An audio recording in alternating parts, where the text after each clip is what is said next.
This is my second video testing my new Scarpa Mistral GTX boots. Earlier we tested the left hand boot and it became absolutely saturated with water. Predominantly it seems to come from the toe area. So we're now going to test the right hand boot and we're just going to test the toe area. So first of all, we can see the boot is dry.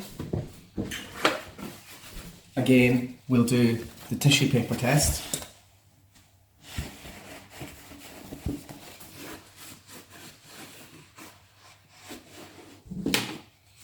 And the tissue is dry.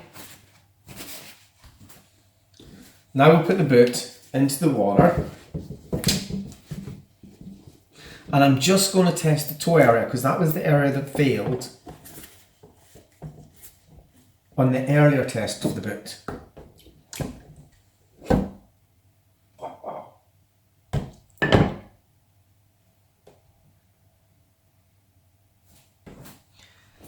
So we can see the toe area is submerged, but the rear of the boot is completely out of the water. In fact, I think we'll just lower it so that we've got the heel just on the water level. So the toe of the boot is submerged up to the first eyelet. The second eyelet.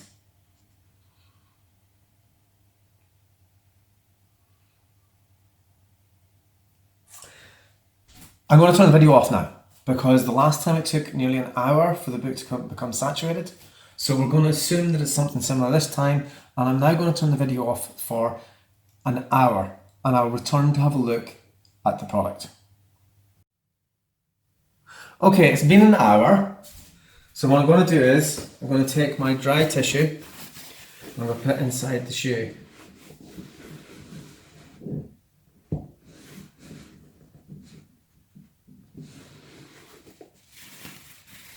There is no sign of dampness at all. So we're going to try putting the shoe down into the water.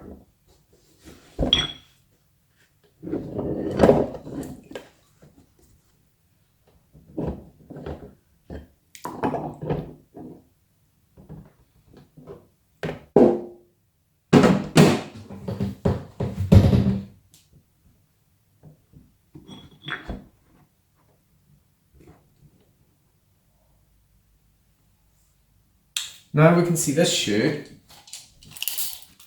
is 95 millimeters into water. I'm going to leave that for another hour. This will tell us whether it leaks at the front and the back on this occasion.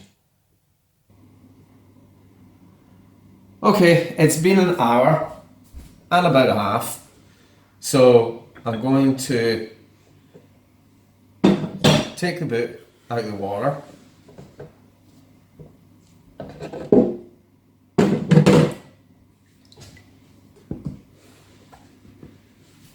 And we'll take our dry tissue.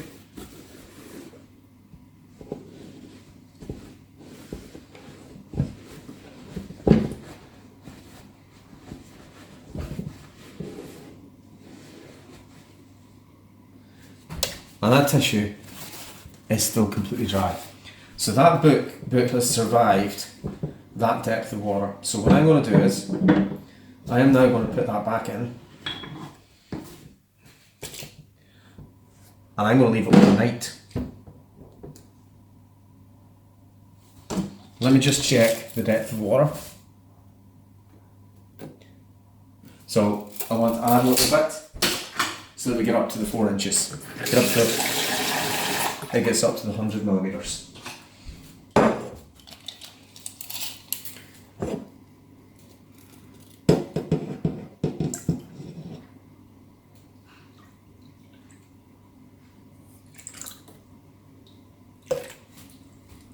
There we go.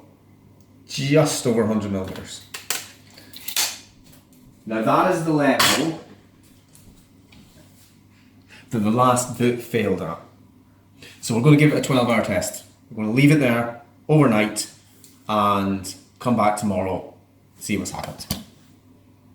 Okay, it's the next morning and the boots have been sat in the water for an additional 12 hours. So that gives a 13-hour total. Now Scarpa tell me that the boots should be capable of withstanding 24 hours in the basin of water without leaking. So let's see how they got on after 13 hours. Let's take out the weights in the middle, and I can see quite a lot of dampness. And let's take off the weight at the front.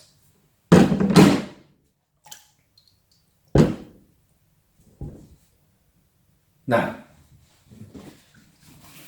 we take our dry tissue and we press it down onto the base around the heel.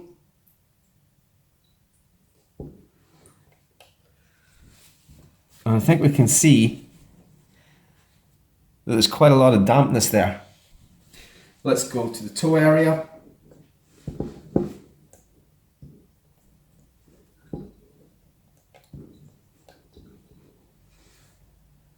And it's quite obvious that it's saturated. Once again,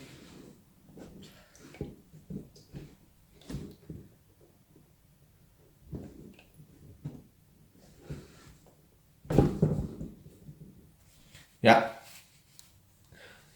this is wringing wet.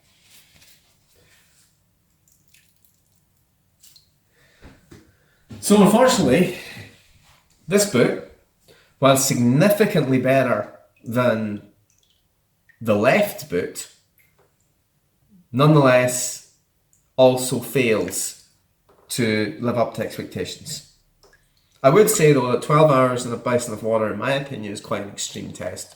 While it is well within the required limits, according to Scarpa, it is, I think, still quite an extreme test. And this boot did not leak after an hour and a half in the basin of water, and that's total immersion.